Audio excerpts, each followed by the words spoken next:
Hello guys, कैसे हैं आप लोग। तो दोस्तों, ये क्लास 7 की बुक है और इससे पहले हमने 14 चैप्टर तक सबका एक्सप्लेनेशन कर दिया है बहुत अच्छे से। हार्ड वर्ड वगैरह सब बताया है हमने, ठीक है। तो आज है हमारा 15 चैप्टर नंबर 15 नीलकंठ, ठीक है। तो देखते हैं इसमें क्या है, क्यों है, किस तरह से है सब चीज़ें, ठीक।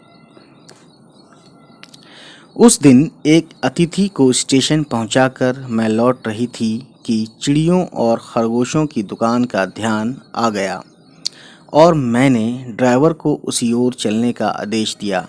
तो इसमें कहते हैं कि एक लेडी है, ठीक है, और उसको बहुत शौक़ है किस चीज़ का, चिड़ियों और जानवर पालने का। तो इसलिए उसने क्या कहा कि अपने अतिथि यानी कि मेहमान को स्टेशन पहुंचाकर वो लौट रही थी, तो उसने कहा कि उस तरफ ले लो। किस तरफ? जिस तरफ चिड़ियों और खरगोश वगैरह मिलते हैं, ठीक है। बड़े मियाँ चिड़िया वाले की दुकान के निकट पहुंचते ही उन्होंने सड़क पर आकर ड्राइवर को रुकने का संकेत दिया यानी इशारा किया, ठीक है। मेरे कोई प्रश्न करने के पहले ही उन्होंने कहना आरंभ किया, यानी वो कहना शुरू हो गए, सलाम गुरुजी। तो सलाम गुरुजी यानी कि ग्रीटिंग किया उन्होंने। पिछली बार आने पर आपने मोर के बच्चों के लिए पूछा था, है ना। अब वो पिछली बात याद दिलाते हैं उनको। शंकरगढ़ से एक चिड़ीमार 2 मोर के बच्चे पकड़ लाया है ना। और वो बताते हैं कि शंकरगढ़ कोई जगह होगी, तो वहाँ से चिड़ीमार जो होते हैं ना, जो चिड़ियाँ पकड़ते हैं या चिड़ियाँ पकड़ने का कार्यक्रम या काम करते हैं, ठीक है, जो व्यवसाय है उनका, तो उन्हें चिड़ीमार बोलते हैं। चिड़ीमार 2 मोर के बच्चे पकड़ लाया है, एक मोर है एक मोरनी, है ना। तो ये अपनी बात रखते हुए ये सब बताते हैं इनको। आप पाल लें, यानी कि आप ले लें, उसको ख़रीद लें और पालें इसको। मोर के पंजों से दवा बनती है, सो ऐसे ही लोग ख़रीदने आए थे। अभी बताते हैं कि मोर के पंजों से दवा बनती है, यानी मोर को पहले मारा जाएगा, उसके बाद पंजों से दवा बनाई जाएगी। तो इसलिए क्या किया इन्होंने, देखिए, आखिर मेरे सीने में भी तो इंसान का दिल है। यानी इन्होंने अफसोस जताया कि मैं चाहता नहीं हूँ कि मोर मरे, मारने के लिए ऐसी मासूम चिड़ियों को कैसे दूँ। यानी फिर उन्होंने जो ये हैं बड़े मियाँ, ठीक है, उन्होंने उन चिड़ी मार को उन्होंने उन लोगों को नहीं दिया जो लोग इसको मारना चाहते थे, या जिनका मकसद था इनको मारकर मोर को उनके पंजों से दवा बनाई जाए, ठीक है। टालने के लिए मैंने कह दिया गुरुजी ने मंगवाए हैं, यानी इनका नाम लिया जो ये गई थी, है ना। वैसे यह कमबख्त रोज़गार ही ख़राब है। कमबख्त बोलते हैं यानी एक तरह से कि क्या जैसे कि किसी को सुनाने के लिए, ताने देने के लिए, है ना, बदकिस्मती, इस वजह से इसका मतलब होता है। रोज़गार ही ख़राब है, यानी रोज़गार उर्दू वर्ड है जिसका मतलब होता है व्यवसाय। बस पकड़ो पकड़ो, मारो मारो। तो इस तरह से इन्होंने शिकायत भी की अपने काम की, और साथ साथ अपने मोर के बेचने की बात भी लगातार करे जा रहे हैं, ठीक है। बड़े मियाँ के भाषण की तूफ़ान मेल के लिए कोई निश्चित स्टेशन नहीं है, यानी कि उन तूफ़ान मेल कहने का मतलब है कि भाषण का तूफ़ान मेल, यानी कि वो बहुत बोलते हैं, है ना। सुनने वाला थक कर जहाँ रोक दे वहीं स्टेशन मान लिया जाता है। इस तथ्य से, यानी इस सच्चाई से परिचित, यानी कि फैमिलियर होने के कारण ही मैंने बीच में उन्हें रोक कर पूछा। यानी ये जानती थी कि अगर इनको रोका नहीं गया तो ये रुकने वाले नहीं है, इसलिए ये जानती थी। फिर उन्होंने पूछा, मोर के बच्चे हैं कहाँ, यानी मोर के बच्चे अब कहाँ हैं, ज़रा बताइए। बड़े मियाँ के हाथ के संकेत का अनुसरण करते हुए मेरी दृष्टि, यानी मेरी नज़र, अनुसरण का मतलब मैं आपको बताऊंगा यानी पीछा करना, यानी कि ये कहते हैं कि बड़े मियाँ के हाथ के संकेत, यानी बड़े मियाँ के हाथ के इशारे का अनुसरण, यानी कि उनका पीछा करते हुए मेरी दृष्टि, यानी मेरी नज़र एक तार के छोटे से पिंजरे तक पहुंची जिसमें तीतरों के समान, यानी तीतरों की तरह 2 बच्चे बैठे थे, ठीक है। पिंजरा इतना संकीर्ण था, यानी इतना तंग था, इतना छोटा था कि वे पक्षी शावक जाली की गोल फ्रेम में किसी जड़े चित्र जैसे लग रहे थे, यानी किसी जड़े जैसे कोई तस्वीर छाप दी जाती है ना, वैसे लग रहे थे। पक्षी शावक से मतलब है यहाँ पे गाइस चिड़िया का बच्चा, ठीक है। तो अब देखते हैं आगे। मेरे निरीक्षण के साथ साथ बड़े मियाँ की भाषण मेल चली जा रही थी, ठीक है। ईमान कसम, यानी वो कसम खाते हैं, कहते हैं ना कि ईमान से, या ईमान कसम, गुरुजी चिड़ीमार ने मुझसे इस मोर के, यानी जो मोर के बदले जो कुछ पैसे वगैरह जो भी हैं, इस मोर के जोड़े के नकद यानी कैश 30 रुपये लिए हैं, ठीक है। तो 12 कहा, भाई ज़रा सोच तो, अभी इनमें मोर की कोई खासियत भी है कि तू इतनी बड़ी कीमत ही मांगने चला। पर वह मुंजी यानी वो जालिम है ना, वो कहते हैं ना, अरे जालिम कैसी बात, अरे अत्याचारी, तो वही है। पर वह मुंजी क्यों सुनने लगा, आपका ख्याल करके अछता पछता कर देना ही पड़ा। अब आप जो मुनासिब समझें, यानी कि इसने बड़े मियाँ ने कितने रुपए दिए थे चिड़ी मार को, 30 रुपये, ठीक है। और इस तरह से ये बातें हो रही हैं, ठीक है ना। पर वो मुंजी क्यों मानने लगा, यानी कि वो जो चिड़ी मार था वो क्यों सुनने लगा, आपका ख्याल करके, यानी कि हमें ये ख्याल था कि आप ख़रीदेंगे या आप ले लेंगे या आपको दे दूंगा, है ना। तो आपका ख्याल करके अछता पछता कर देना ही पड़ा, यानी कि 30 रुपये देने ही पड़े, ठीक है। चिड़ी मार को किसके द्वारा, बड़े मियाँ के द्वारा, ठीक है ना। और ये बातें बता रहे हैं बड़े मियाँ, जिसको ये गुरु जी इन्होंने कहा था, ठीक है, जो लेखक है, ठीक है। अस्तु 30 चिड़ीमार के नाम के, तो इन्होंने क्या किया, यहाँ पे अस्तु मतलब है कि हकीकत में 30 चिड़ीमार के नाम के और 5 बड़े मियाँ के ईमान के देकर जब मैंने वह छोटा पंजरा कार में रखा, तब मानो वह जाली के चौखटे का चित्र जीवित हो गया। यानी जिसे वो चित्र या तस्वीर समझ रही थी, वो क्या, वो एक तरह से, क्योंकि उसमें हलचल हुई और पिंजड़े में जाहिर है पंछी होता है तो जगह भी कहाँ होती है, हलचल करेगा, तो ये कहते हैं कि चौखटे का चित्र जीवित हो गया, यानी जिंदा हो गया। दोनों पक्षी शावकों यानी दोनों परिंदे के बच्चों के छटपटाने से लगता था मानो पिंजड़ा ही सजीव यानी कि जिंदा और उड़ने योग्य हो गया है। यानी पिंजड़े में भी ऐसा लगता है कि जान आ गई है, ठीक है। घर पहुंचने पर सब कहने लगे तीतर हैं, मोर कहकर ठग लिया है। यानी सबने उनको अब ताने दिए कि अरे भाई कितने बेवकूफ़। इस तरह से सुना होगा आपने, कोई चीज़ लाते हैं तो कोई ना कोई बुराई भी करता है, कोई तारीफ भी करता है, ठीक है। तो ये छोटे बच्चे थे, उन्हें तीतर भी लग रहे थे छोटे में जब ये बच्चे होते हैं मोर के। कदाचित, अब यहाँ कदाचित का मतलब है मालूम होता है अनेक बार ठगे जाने के कारण ही ठगे जाने की बात मेरे चिढ़ जाने की दुर्बलता बन गई है, यानी मेरे चिढ़ जाने की कमज़ोरी बन गई है। यानी कि इन्हें लगता है कि बहुत बार ठगा गया हूँ, इसलिए लोगों को अब लोग मेरा मजाक उड़ाते हैं इसी बात को लेकर। अप्रसन्न होकर मैंने कहा, यानी नाखुश होकर मैंने कहा, मोर के क्या सुरखाब के पर लगे हैं। गाइस, एक सुरखाब मोर ही होता है, तो उसमें एक बहुत खूबसूरत मोर होता है, उसकी तस्वीर में देख सकते हैं आप, सुरखाब, तो उसे कहते हैं, ठीक है। तो क्या सुरखाब के पर लगे हैं, है तो पक्षी ही, चिढ़ा दिया जाने के कारण ही, यानी चिढ़ा दिया जाने के कारण ही संभवतः यानी लगभग उन दोनों पक्षियों के प्रति मेरे व्यवहार और यत्न में कुछ विशेषता आ गई, ठीक है। तो इस तरह से ये अपनी बात आगे बढ़ाते हैं राइटर, और कहते हैं कि इसके होने के बाद देखिए अब क्या होता है आगे। पहले अपने पढ़ने लिखने के कमरे में उनका पिंजरा रख कर उसका दरवाज़ा खोला, फिर 2 कटोरों में सत्तू की छोटी छोटी गोलियां और पानी रखा। यानी उनको पहले उन्होंने अपने कमरे में रखा, उसके बाद जो भी खाने पीने की चीज़ों उन्हें लगता था ये खाएंगे, उन्होंने रखा, पानी भी दिया। वे दोनों चूहेदानी जैसे पिंजड़े से निकलकर कमरे में मानो खो गए। यानी उन्होंने क्या किया कि उनको जब खोल दिया तो ये ज़ाहिर है कमरा बड़ा होता है और ये पंछी फुदक फुदक के इधर उधर टहलने लगे। कभी मेज़ के नीचे घुस गए, कभी अलमारी के पीछे। अंत में इस लुका छिपी से थक कर उन्होंने मेरे रद्दी कागज़ों की टोकरी को अपने नए बसेरे का गौरव प्रदान किया। यानी उन्होंने वहाँ रहना शुरू कर दिया, गौरव यानी कि इज्जत दी, ठीक है, वहाँ रहकर इन्होंने इज्जत दी। 2-4 दिन वे इसी प्रकार दिन में इधर उधर गुप्तवास करते, गुप्तवास यानी कि वहाँ आराम करते, सोते, और रात में रद्दी की टोकरी में प्रकट होते रहे, ठीक है। अब देखिए, फिर आश्वस्त हो जाने पर कभी मेरी मेज़ पर, यानी यकीन हो जाने पर कि कभी मेरी मेज़ पर, कभी कुर्सी पर और कभी मेरे सिर पर अचानक अभिभूत होने लगे। यानी उन्होंने अपना वज़न उनके सिर पर रख दिया, ठीक है। खिड़कियों में तो जाली लगी थी पर दरवाज़ा मुझे निरंतर बंद रखना पड़ता था, ठीक है, यानी लगातार उनको दरवाज़ा बंद रखना पड़ता था, है ना। खुला रहने पर चित्रा यानी मेरी बिल्ली, ये एक ख़तरनाक है परिंदों के बच्चों के लिए।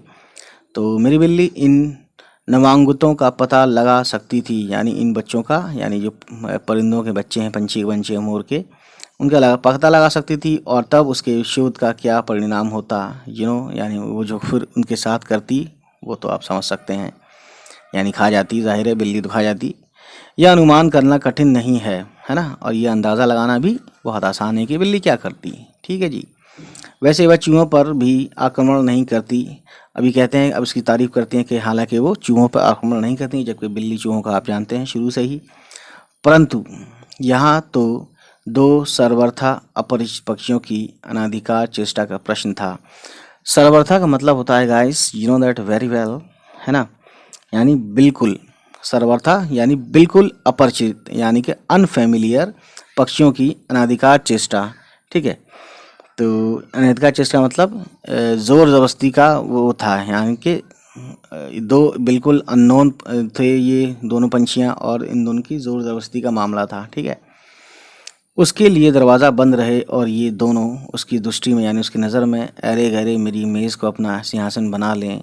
यह स्थिति चित्रा जैसी अभिमानी मारजारी, है ना, अभिमानी यानी कि घमंडी। चित्रा कौन है यहाँ पे? बिल्ली का नाम है गाइस।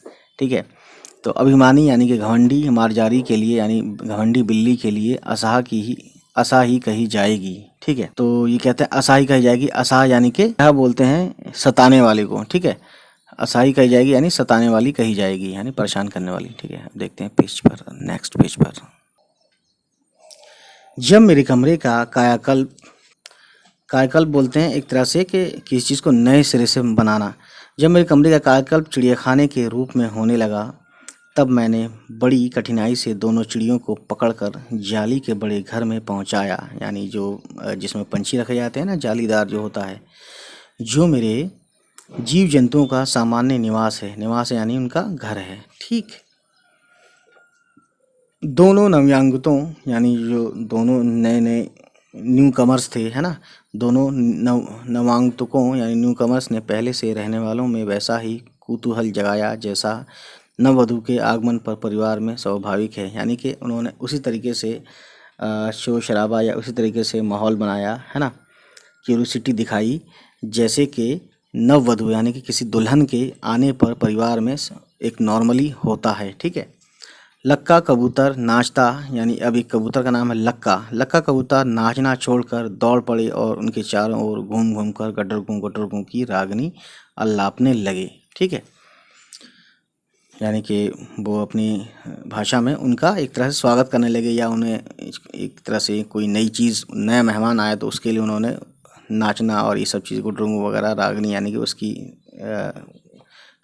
आवाज़ निकालनी शुरू कर दी गुडरुंगू की। ठीक है, बड़े खरगोश, यानी जो बड़े खरगोश थे, सभ्य है यानी कि बिल्कुल तमीज़ से, सिविलाइज तरीके से, सभासदों यानी मेंबर्स के समान, है ना, क्रम से बैठकर गंभीर भाव से उनका निरीक्षण करने लगे। ठीक है, यानी कि एक लाइन में बैठकर उनका एक बहुत सीरियसली उनको जो है देखने लगे, समझने लगे। ठीक, ऊन की गेंद जैसे छोटे खरगोश उनके चारों ओर उछल कूद मचाने लगे।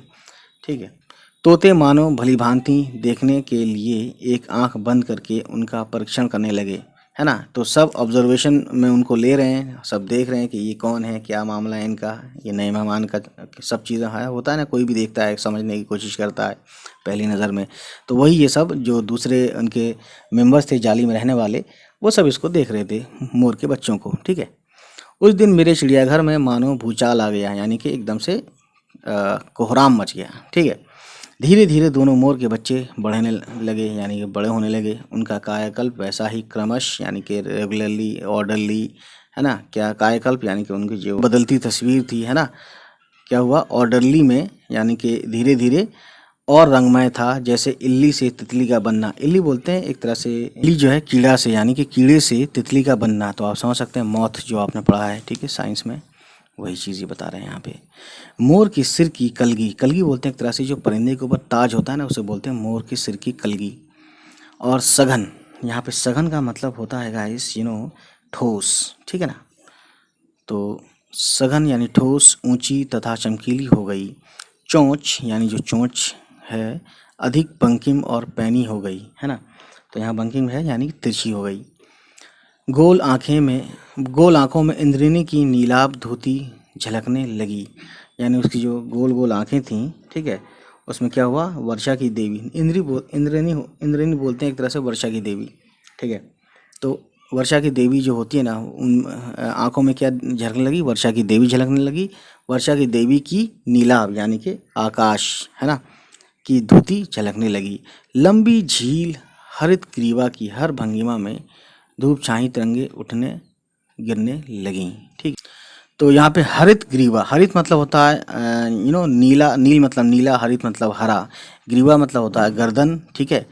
तो अब भंगिमा बोलते हैं एक तरह से गेस्चर जो होता है, किसी के उठने का गेस्चर, बैठने का, चलने का, है ना, सबका पोज गेस्चर। ठीक है, जो स्टाइल होता है ना। और भंगिमा में यानी कि उसी पोज में, उसी गेस्चर में धूप छाई तिरंगे उठने लगी, यानी कि धूप छाई समझ रहे हैं ना, कभी छाँव कभी धूप, तिरंगे उठने लगी, उठने और गिरने लगी। ठीक है, यानी चमचमाहट या चमक हो गई। चमक, चमक में क्या होता है? कभी चमकता है, कभी दिखता है, कभी नहीं दिखता है, ये सब चीज़ें होती हैं। दक्षिण वाम, अब यहाँ पे देखिए यानी कि दोनों उसके दाएं बाएं वाम दोनों पंखों में सलेटी और सफ़ेद आलेखन स्पष्ट होने लगे। आलेखन बोलते हैं कि किसी चीज़ पर या किसी भी चीज़ पर लेखन क्रिया या चित्र का अंकित होना या चित्र दिखना। ठीक है, तो ये चित्र दिखने लगे उसके उस पे, उसके जिस्म पे, है ना, पंखों पे। पूँछ लंबी हुई और उसके पंखों पर चंद्रिकाओं के इंद्रधनुषी रंग उद्दीपित हो उठे।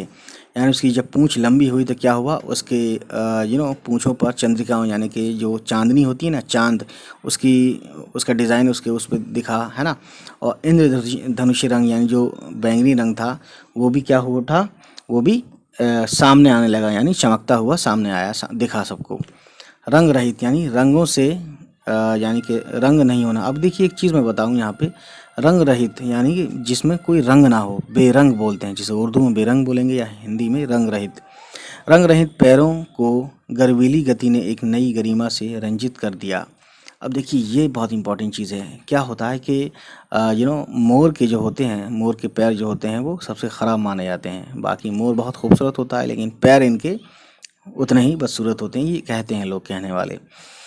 तो इसीलिए कहा गया कि यहाँ कहा गया कि गर्वीली गति। अब ये गर्वीली का मतलब यहाँ देख लीजिए गाइस, गर्वीली का मतलब होता है धीमी, है ना, यानी कुछ धीमी गति ने, है ना, धीमी गति ने एक नई गरिमा, यानी गरिमा मतलब एक डिग्निटी दी उसको, डिग्निटी से रंजित कर दिया, यानी कि उसको रंग दिया।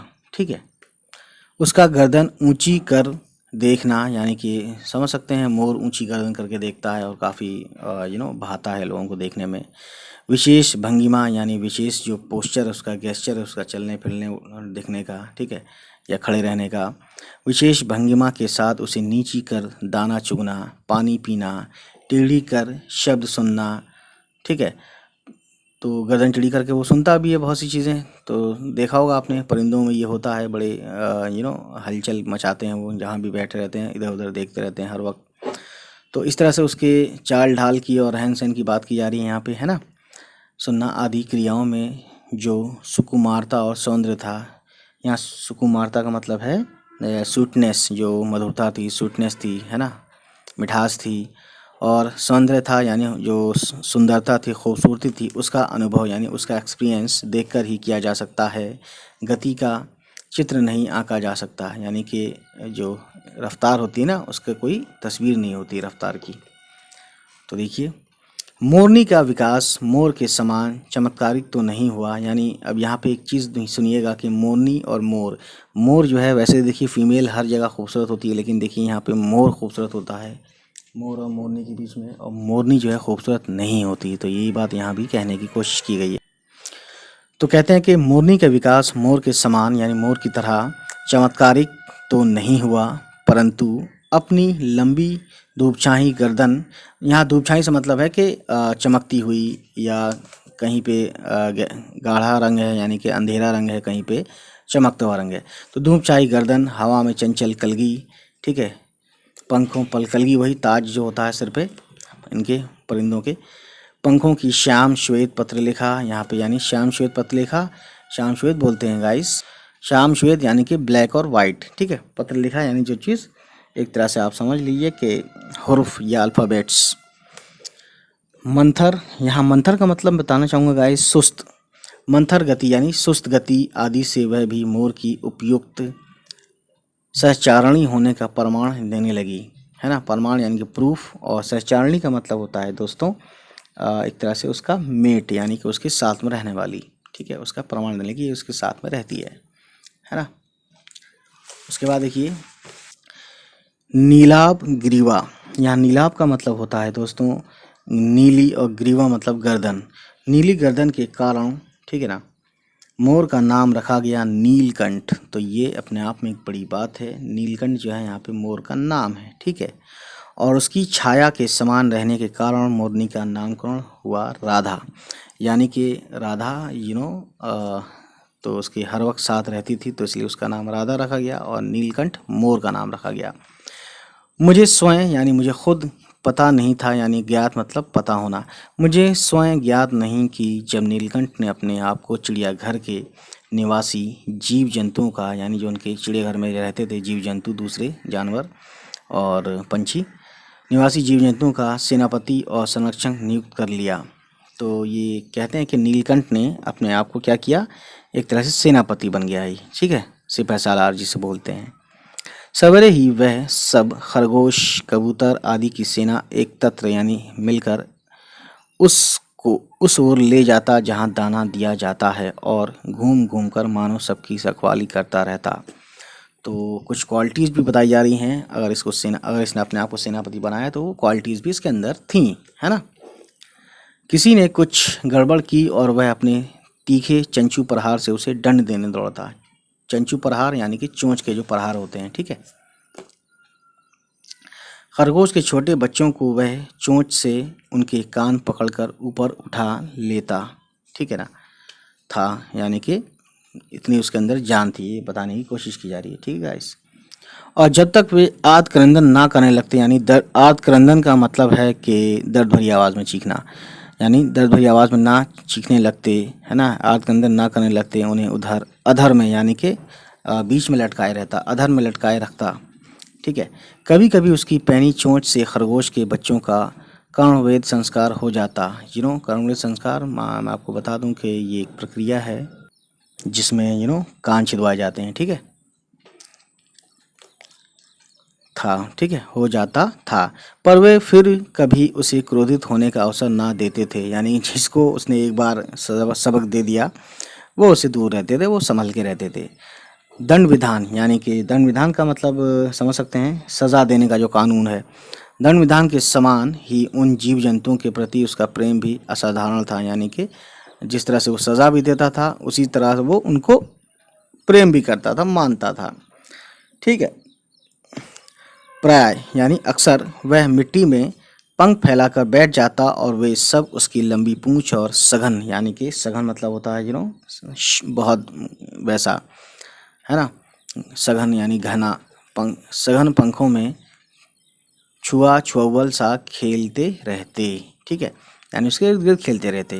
वैसे सघन का एक मीनिंग मैं बता दूं आपको, सघन मतलब होता है सीवियर, ठीक है। ऐसी ही किसी स्थिति में एक सांप जाली के भीतर पहुंच गया। सब जीव जंतु भागकर इधर उधर छिप गए। केवल एक शिशु खरगोश सांप की पकड़ में आया। शिशु खरगोश यानी खरगोश का बच्चा। तो देखिएगा ये तस्वीर देख सकते हैं आप, यहाँ पे ये है मोर और ये है सांप के मुंह में छोटा सा बच्चा, और ये सब चिल्ला रहे हैं और ये भाग रहे हैं, ठीक है। आप देखते हैं अगले पेज पर। गया निगलने के प्रयास में सांप ने उसका आधा पिछला शरीर तो मुंह में दबा रखा था, यानी कि मुंह में इसको ले लिया था आधा, ठीक है, सांप ने खरगोश के बच्चे को। शेष यानी बाकी आधा जो बाहर था उससे ची ची का स्वर भी इतना तीव्र नहीं निकल सकता था कि किसी को स्पष्ट सुनाई दे सके। तो वो आवाज़ भी नहीं निकाल पा रहा था, क्योंकि एक तो आदमी सोचता है कि अब तो ख़त्म मामला, उसके बाद डर से भी उसकी आवाज़ नहीं निकल रही और वो छोटा भी था। नीलकंठ दूर ऊपर झूले में सो रहा था। उसी के चौकन्ने कानों ने उस मंद स्वर की यानी हल्की आवाज़ की व्यथा पहचानी, ठीक है। तो व्यथा यानी जो दर्द होता है, व्यथा मतलब गम या दर्द, पहचानी, और वह पूंछ पंख समेटकर सर से एक झपट्टे में नीचे आ गया। संभवत शायद अपनी सहज चेतना यानी कि जो उसकी आसान सी, सहज मतलब होता है आसान सी, जो उसकी समझ है, सहज चेतना से ही उसने समझ लिया होगा कि सांप के फन पर चोंच मारने से खरगोश भी घायल हो सकता है, ठीक है। उसने सांप को फन के पास पंजों से दबाया और फिर चोंच से इतने प्रहार किए, यानी प्रहार बोलते हैं हमले किए, कि वह अधमरा हो गया। तो उसने सांप को अधमरा कर दिया। ठीक है। पकड़ ढीली पड़ते ही खरगोश का बच्चा मुख से निकल तो आया, परंतु निश्चेष्ट सा वहीं पड़ा रहा। निश्चेष्ट का मतलब यहाँ पे समझ सकते हैं कि मरा हुआ, या इस टाइप से रेस्टलेस, एकदम लेटा पड़ा रहा, बेहोश टाइप का। ठीक है। राधा ने सहायता देने की आवश्यकता नहीं समझी। राधा यानी मोरनी। ठीक है। परंतु अपनी मंद केका, यानी उसने मंद बोलते हैं एकदम हल्की, और केका जो कोयल की आवाज़, कोयल कह रहा हूँ सॉरी, जो मोर की आवाज़ होती है उसको केका बोलते हैं। मन केका से किसी असामान्य घटना की सूचना सब ओर प्रसारित कर दी, यानी कि पब्लिश कर दी, है ना। यानी कि वो मोर चिल्लाने लगी, जो मोर की आवाज़ होती है। ठीक है। म्याऊं म्याऊं करके बोलती है, आपने सुना होगा, लंबा बोलती है, म्याऊं म्याऊं कुछ ऐसा करके। माली पहुंचा, जो माली है बागबान या माली। फिर हम सब पहुंचे। नीलकंठ जब सांप के 2 खंड कर चुका, खंड यानी 2 हिस्से, तब उस शिशु खरगोश के पास गया और रात भर उसे पंखों के नीचे रखे उष्णता देता रहा। यहाँ पे उष्णता का मतलब होता है गाइस गर्मी देता रहा। ठीक है। अब यहाँ देखिए कृतिका है एक वर्ड, ठीक है ना। तो मैं आपको बता दूँ इसका मतलब क्या होता है कि भगवान, यानी कि हिंदू धर्म के हिसाब से जो भगवान है गणेश, उनका भाई का नाम है कार्तिकेय, ने अपने युद्ध वाहन के लिए मयूर को क्यों चुना होगा, यानी मयूर मतलब है मोर, मोर को क्यों चुना होगा, यह उस पक्षी का रूप और स्वभाव देखकर समझ में आ जाता है। तो यहाँ पे ये कहते हैं कि ये इतना समझदार है, इसीलिए कार्तिकेय ने इसको अपना क्या चुना था, युद्ध वाहन चुना था। ठीक है। मयूर कलाप्रिय वीर पक्षी है, यानी मोर जो है कलाप्रिय है, यानी कि आर्ट का पसंद करने वाला है ये पंछी, है ना, इसे आर्ट पसंद है। ठीक। हिंसक मात्र नहीं, यानी सिर्फ ये ऐसा नहीं है कि ये सिर्फ लड़ाई करे, इसके अलावा भी इसके अंदर गुण हैं बहुत सारे। इसी से उसे बाज, चील आदि की श्रेणी में नहीं रखा जा सकता। यानी बाज, चील क्या है, ये चीड़ फाड़ करते हैं, लेकिन इसके अंदर और भी गुण हैं, जिनका जीवन ही क्रूर कर्म है। यानी कि क्रूर कर्म कितना है, किसका है, बाज, चील वगैरह का। ठीक है। नीलकंठ में उसकी जातिगत, यानी कि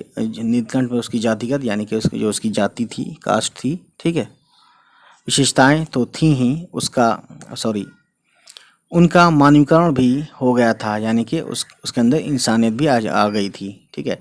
मेघों, यानी कि बादल, मेघों की सांवली छाया में अपने इंद्रधनुष के गुच्छे जैसे पंखों को मंडलाकर, यानी कि गोल घुमाकर, गोल घेरा बनाकर या गोलाई बनाकर जब वह नाचता था, तब उस नृत्य यानी डांस में एक सहजात लय ताल रहता था, यानी कि बहुत ही एक खूबसूरत मंजर पेश करता था वो। ठीक है। रिदमिकल एक रेस्पॉन्स देता था वो।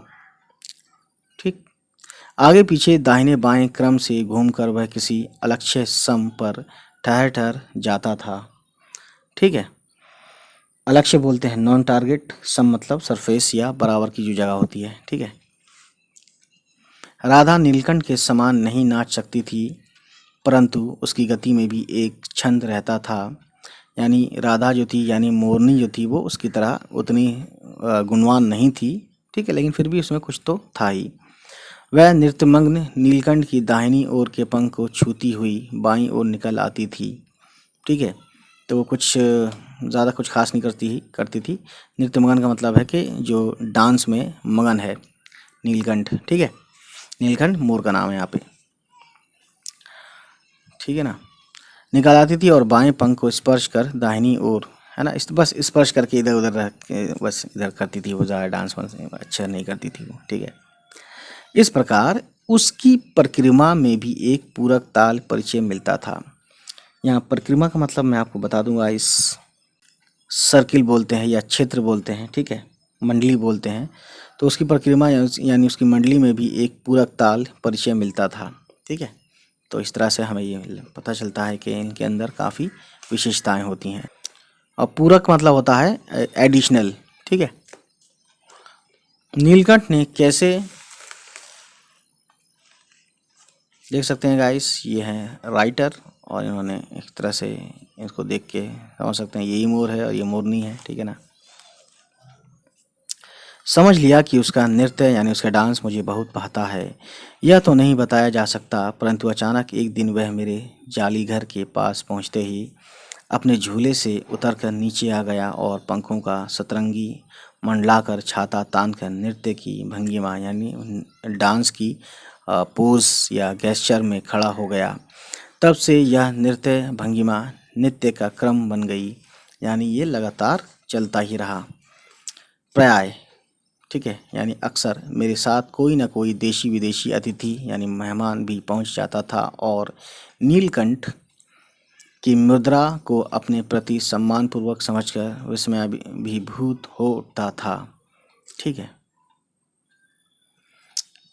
इस विस्मयाभिभूत का मतलब है कि बहुत ज़्यादा हैरान यानी अमेजिंग उसे लगता था ये सब देखकर। कई विदेशी महिलाओं ने उसे परफेक्ट जेंटलमैन की उपाधि दे डाली। ठीक है, जिस नुकीली पैनी चोंच से वह भयंकर विषधर को खंड खंड कर सकता था, ठीक है, उसी से मेरी हथेली पर रखे हुए भुने चने ऐसी कोमलता से हौले हौले उठाकर खाता था कि हंसी भी आती थी और विस्मय भी होता था। यहाँ विस्मय मतलब होता है हैरानी भी होती थी। ठीक है, फलों के वृक्षों यानी पेड़ों से अधिक उसे पुष्पित और पल्लवित वृक्ष भाते थे। यानी फल वालों से ज़्यादा उसे क्या लगते थे, जिस जिस पेड़ों में फूल आते थे और वो नई नई कोंपलें खिलती थी, उसमें पत्तियां निकलती थी, वो उसे ज़्यादा अच्छे लगते थे, है ना। तो गाइस देखिए, वसंत यानी कि बहार, उर्दू में बहार बोलते हैं, हिंदी में वसंत बोलते हैं। वसंत में जब, एक मौसम का नाम है ये, वसंत में जब आम के वृक्ष सुनहली मंजरियों से लद जाते थे। सुनहरी मंजरियों मतलब कि जो वो होती है ना, बहुत सारी वैसी चीज़ें। जब आम की जो कली होती है, आम खाते हैं ना, मैंगो, उसकी कली जो होती है उसे मंजरी बोलते हैं। ठीक है, लद जाते थे, अशोक नए लाल पल्लवों से ढंक जाता था। ठीक है,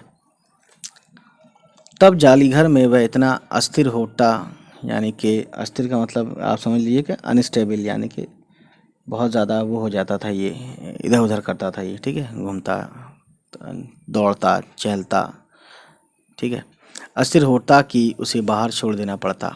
ठीक है ना, देखते हैं नेक्स्ट पेज पर। नीलकंठ और राधा यानी कि मोर और मोरनी की सबसे प्रिय ऋतु यानी कि मौसम तो वर्षा ही थी। मेघों के उमड़, यानी मेघों मतलब बादलों के उमड़ आने से पहले ही वे हवा में उसकी सजल आहट पा लेते थे। ठीक है, तो यहाँ सजल का मतलब होता है दोस्तों जल युक्त, यानी जो जल से भरा होता है। ठीक है, और तब उनकी मंद केका यानी कि जो उनकी सुरीली आवाज़ थी, है ना, मोर की जो आवाज़ होती है उसे केका बोलते हैं। सुरीली आवाज़ की गूंज अनुगूंज तीव्र से तीव्रतर होती हुई मानो बूंदों के उतरने के लिए सोपान पंक्ति बनने लगती थी। सोपान बोलते हैं सीढ़ी और पंक्ति बोलते हैं लाइन, यानी कि चढ़ने के लिए लाइन बन जाती है ना, तो इस तरह से उन्होंने इसको उनकी आवाज़ तेज़ से और तेज़ होती होती चली जाती थी बूंदों के उतरने के लिए।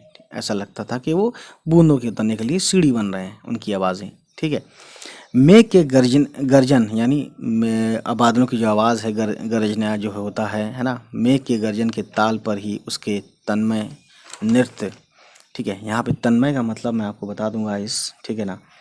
तन्मय मतलब होता है दोस्तों कि किसी का बहुत ज़्यादा बिजी होना या किसी काम में लीन होना। ठीक है, नृत्य यानी डांस, तो देख सकते हैं का आरंभ होता, यानी कि वो बहुत ही बिजी वाला एकदम, जो जिसमें वो मगन हो जाता है नाच में, वो नाच शुरू कर देता। और फिर मेघ जितना अधिक गरजता, बिजली जितनी अधिक चमकती, बूंदों की रिमझिमाहट जितनी तीव्र होती जाती, यानी जितनी तेज़ होती जाती, नीलकंठ के नृत्य का वेग यानी नीलकंठ के डांस का जो एक तरह से रफ्तार जो होती है उतनी ही अधिक बढ़ता जाता, और उसकी केका का स्वर उतना ही मंद्र से मंदतर होता जाता, यानी और ज़्यादा कोमल और ज़्यादा सुहाना लगता है। ठीक है, वर्षा के थम जाने पर वह दाहिने पंजे पर दाहिना पंख और बाएं पर बायां पंख फैलाकर सुखाता। ठीक है, ये कब काम करता है, ये जब काम करता है जब वर्षा यानी बारिश थम जाती है, बारिश रुक जाती। ठीक है, कभी कभी वे दोनों एक दूसरे के पंखों से टपकने वाली बूंदों को चोंच से पी पी कर पंखों का गीलापन दूर करते रहते। तो देख सकते हैं कितना समझदार ये पंछी है। ठीक है, इस आनंदोत्सव यानी कि एंजॉयबल मोमेंट की रागनी में बेमेल स्वर कैसे बज उठा, यह भी एक करुण कथा है। करुण करुण का मतलब होता है दोस्तों दया वाली, दया से भरी हुई, है ना। एक दिन मुझे किसी कार्य से नखास कोने यानी बाजार से निकलना पड़ा और बड़े मियाँ ने, नखास कोने के वैसे होता है कि जहाँ पालतू जानवर पंछी परिंदे मिलते हैं, बिकते हैं, ऐसे बाज़ार को बोलते हैं नखास कोने, है ना। निकलना पड़ा और बड़े मियाँ ने यानी वही पहले के समान कार को रोक लिया। इस बार किसी पिंजड़े की ओर नहीं देखूंगी, यह संकल्प करके मैंने बड़े मियाँ की यानी संकल्प करके यानी कि ये इरादा करके मैंने बड़े मियाँ की विरल दाढ़ी, जो विरल बोलते हैं ना, छोटी सी दाढ़ी, यानी बहुत ज़्यादा दाढ़ी नहीं थी, विरल थी यानी कि कम, ठीक है, और सफ़ेद डोरे से कान में बंधी ऐनक, ऐनक बोलते हैं चश्मा जो होता है, ठीक है, को ही अपने ध्यान का केंद्र बनाया, यानी वो उनके चेहरे की तरफ देखती रही। पर बड़े मियाँ के पैरों के पास जो मोरनी पड़ी थी उसे अनदेखा करना कठिन था। अब यहाँ पे फिर से क्या हुआ कि बड़े मियाँ जो हैं, बड़ो जो हैं, वो बुज़ुर्ग शख्स जो हैं, जो पंछी बेचते हैं, परिंदे बेचते हैं, उनके पास क्या था कि एक मोरनी पड़ी थी, है ना। मोरनी राधा के समान ही थी, यानी कि जो राधा थी ना मोरनी उनके पास पहले से, जब वो शुरू में लाई थी तो वैसी फिर ये भी मोरनी ऐसी दिख रही थी, ठीक है। उसके मूंज से बंधे दोनों, मूंज बोलते हैं एक तरह से सरकंडे की जो छिलका होता है जिससे रस्सी वगैरह तैयार की जाती है, तो उसके मूंज से बंधे दोनों पंजों की उंगलियां टूटकर इस प्रकार एकत्रित यानी इस तरह से मिल गई थीं या हो गई थीं कि वह खड़ी ही नहीं हो सकती थी। अब ये घायल मोर जो है, घायल मोरनी उसको उनको जो है फिर से दिखी उनके पास, बड़े मियाँ के पास, ठीक है ना। बड़े मियाँ की भाषण मेल फिर दौड़ने लगी। तो जानते हैं बड़े मियाँ की भाषण मेल यानी कि बड़े मियाँ बहुत ज़्यादा बोलने वाले शख्स हैं। देखिए गुरुजी, अच्छा ये मैडम को गुरुजी बोलते हैं, ठीक है ना, ये एक बड़ी बात है। कमबख्त चिड़ीमार ने बेचारी का क्या हाल किया है, ऐसे कभी चिड़िया पकड़ी जाती है, आप ना आई होती तो मैं उसी के सिर पर इसे पटक देता, यानी उसी को दे देता कि भैया तू संभाल इसे घायल पंछी को। पर आपसे भी यह अधमरी मोरनी ले जाने को कैसे कहूँ। अभी अपने आप से दोनों बातें कर देते हैं कि वो चाह भी रहे हैं कि ये ले जाएं मैडम, और वो ये भी कह रहे हैं कि मैं कैसे कहूँ क्योंकि ये घायल है, ठीक है। सारांश यह कि 7 रुपये देकर मैं उसे अगली सीट पर रखवा कर घर ले आई। तो ये ले आई है ना ख़रीद के 7 रुपीज़ में, ठीक है ना। और एक बार फिर मेरे पढ़ने लिखने का कमरा अस्पताल बना। तो फिर से वही कार्यक्रम हुआ जैसे शुरू में हुआ था। पढ़ने लिखने के कमरे में उन्होंने उस मोरनी को रखा, उस पंजे जिसके टूटे हुए थे, है ना। पंजों की मरहम पट्टी और देखभाल करने पर वह महीने भर में अच्छी हो गई। उंगलियां वैसे ही टेढ़ी मेढ़ी रहीं, परंतु वह ठूंठ जैसे पंजों पर डगमगाती हुई चलने लगी, ठीक है। लेकिन वो चल सकती थी, है ना, जब वो सेहतमंद हो गई, ठीक है। भले ही उसकी उंगलियां सही नहीं थीं, सीधी नहीं थीं, लेकिन वो मजबूत थी क्योंकि उसका दर्द ख़त्म हो चुका था। तब उसे जालीघर में पहुंचाया गया और नाम रखा गया कुब्जा। तो यहाँ पे कुब्जा नाम रखा है, ठीक है ना। कुब्जा को बता दूं मैं कि कृष्ण से हिंदू रीति रिवाज के मुताबिक कृष्ण यानी कि जो एक गॉड हैं हिंदू रीति रिवाज के मुताबिक, कृष्ण से प्रेम करने वाली कंस की एक दासी को का नाम था कुब्जा। नाम के अनुरूप यानी नाम के ही हिसाब से, ठीक है, क्या कहानी है नाम के हिसाब से, देखिए यहाँ पे अनुरूप व स्वभाव से भी कुब्जा ही प्रमाणित हुई यानी कि साबित हुई। अब तक नीलकंठ और राधा साथ रहते थे। अब कुब्जा उन्हें साथ देखते ही मारने दौड़ती, यानी कि उसे कुब्जा को पसंद नहीं था कि मोर के साथ कोई मोरनी दूसरी रहे, है ना।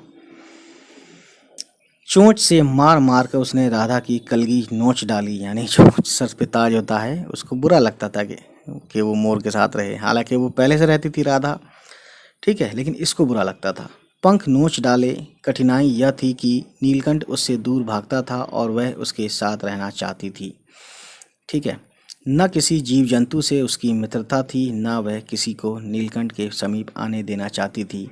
तो एक तरह से उसके अंदर एक जलन पैदा होती थी जब कोई भी उसके पास आता था, यानी किसके पास, नीलकंठ के पास, यानी मोर के पास। किसको बुरा लगता था, इस नई वाली जो पैर जिसके टूटे हुए थे, जिसका नाम कुब्जा रखा गया, इस मोरनी को बुरा लगता था कि नीलकंठ के पास कोई आता था तो, है ना।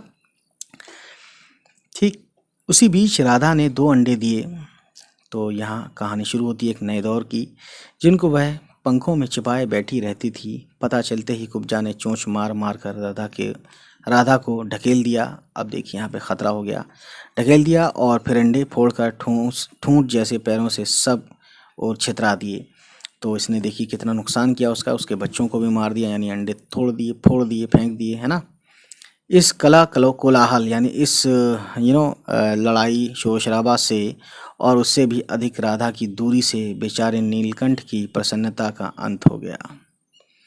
अंत हो गया यानी कि खात्मा हो गया एक तरह से। देखिए कई बार वह जाली के घर से निकल भागा। एक बार कई दिन भूखा प्यासा आम की शाखाओं में छिपा बैठा रहा, जहाँ से बहुत पुचकार कर मैंने उतारा, यानी कि बड़ी प्यार मोहब्बत से उसको नीचे लाया गया, ठीक है, क्योंकि वो उधर अलग थलग रहने लगा, ठीक है ना। एक बार मेरी खिड़की के शेड पर छिपा रहा। मेरे दाना देने जाने पर वह सदा की भांति पंखों को मंडलाकार यानी कि गोल गोल बनाकर खड़ा हो जाता था, पर उसकी चाल में थकावट और आंखों में एक शून्यता रहती थी। अपनी अनुभवहीनता यानी कि एक तरह से इमेच्योरिटी, ठीक है ना तजुर्बेकार होना। अपनी अनुभवहीनता के कारण ही मैं आशा करती रही कि थोड़े दिन बाद सब में मेल हो जाएगा, यानी सब में इनमें दोस्ती हो जाएगी। अंत में 3-4 मास यानी 3-4 महीने के उपरांत, ठीक है, क्या हुआ, यानी उसके बाद ये हुआ दोस्तों कि एक दिन सवेरे जाकर देखा कि नीलकंठ पूंछ पंख फैलाए धरती पर उसी प्रकार बैठा हुआ है जैसे खरगोश के बच्चों को पंखों में छिपाकर यानी अपने पंखों में छिपाकर बैठता था, ठीक है। मेरे पुकारने पर भी उसके ना उठने पर संदेह हुआ, यानी इन्होंने पुकारा उसको नीलकंठ को, लेकिन वो कुछ बोला नहीं, है ना, यूं का त्यों का त्यों ऐसी पड़ा रहा। वास्तव में नीलकंठ मर गया था। कहानी यहाँ पे देखिए दर्दनाक हो गई, काफ़ी सैड स्टोरी हो गई यहाँ पे। क्यों का उत्तर तो अब तक नहीं मिल सका है। ना उसे कोई बीमारी हुई, ना उसके रंग बिरंगे फूलों के इस तबक जैसे शरीर पर किसी चोट का चिन्ह मिला, ठीक है। तो ये एक स्तबक बोलते हैं, गुलदस्ता या मोर की जो पूंछ होती है, गुलदस्ते या जिस पे कली और फूल पत्तियां वगैरह होती हैं, उसे बोलते हैं। मैं अपने शाल में लपेट कर उसे संगम ले गई। संगम इलाहाबाद, ठीक है।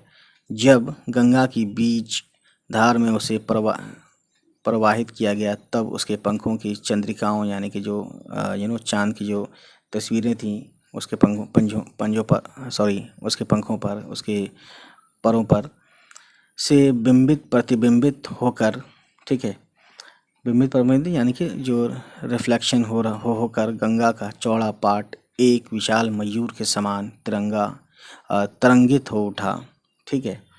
तो उसमें भी यानी कि उसमें भी काफ़ी रंग बिरंगा रंगीन टाइप सा हो गया, ठीक है। नीलकंठ के न रहने पर राधा तो निश्चेष्ट सी कई दिन कोने में बैठी रही। वह कई बार भागकर लौट आया था। कौन? यही जो अब मर गया है, ठीक है। वह प्रतीक्षा के भाव से द्वार यानी उसे लगता था कि वो आएगा, तो वो इंतज़ार के भाव से, इंतज़ार के मन से पर दृष्टि लगाए यानी नज़र लगाए रहती थी। पर कुब्जा ने कोलाहल के साथ, है ना, यानी शोर शराबे के साथ खोज ढूंढ आरंभ की, ठीक है, यानी खोजना शुरू किया। खोज के क्रम में वह प्राय शायद जाली का दरवाज़ा खुलते ही बाहर निकल आती थी और आम, अशोक, ये सब पेड़ों के नाम हैं, कचनार आदि की शाखाओं में नीलकंठ को ढूंढती रहती थी। एक दिन आम से उतरी ही थी कि कजली यानी अल्सेशियन कुत्ती सामने पड़ गई। स्वभाव के अनुसार उसने कजली पर भी चोंच से प्रहार किया। एक कुत्ती का नाम है, you know that very well, Alsatian. प्रहार किया, हमला। परिणामत यानी नतीजा हुआ कि कजली के 2 दांत उसकी गर्दन पर लग गए। Kajli, you know that very well, जो कुतिया थी। इस बार उसका कोलाहल यानी जो उसका शोर शराबा था, हंगामा था और देश प्रेम भरा जीवन बचाया ना जा सका, यानी हेट और लव वाले जो उसका से भरा हुआ उसका जीवन था वो बचाया ना जा सका। परंतु इन 3 पक्षियों ने मुझे पक्षी प्रकृति की विभिन्नता यानी कि जो डाइवर्सिटी है उसका का जो परिचय दिया, का जो कि उससे जो फैमिलियर करवाया डाइवर्सिटी से, है ना, वह मेरे लिए विशेष महत्व रखता है, यानी बहुत इम्पोर्टेंट है मेरे लिए, ठीक है। राधा प्रतीक्षा में ही दुकेली है, यानी राधा जो है बस इंतज़ार में ही वो दो है। आषाढ़, यानी आषाढ़ का महीना जैसे कि 2022 चल रहा है दोस्तों को, तो मैं आपको बता दूं आषाढ़ जो होगा 30 जून 2022 से 28 जुलाई 2022 तक रहेगा, ठीक है। आषाढ़ में जब आकाश मेघाच्छन्न यानी कि क्लाउडी हो जाता है ना, क्लाउड यानी बादल हो जाते हैं, मेघाच्छन्न हो जाता है, तब वह कभी ऊंचे झूले पर और कभी अशोक की डाल पर अपनी केका को तीव्रतर करके नीलकंठ को बुलाती रहती है, यानी उसे अभी भी इंतज़ार है कि नीलकंठ आएगा।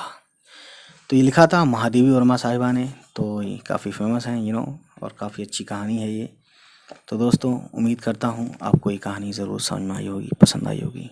इसके अलावा भी कोई ऐसा वर्ड रह गया हो जो मैंने नहीं बताया हो, वैसे तो मैंने मैक्सिमम बता दिए हैं, फिर भी आप कमेंट करके पूछ सकते हैं, ठीक है।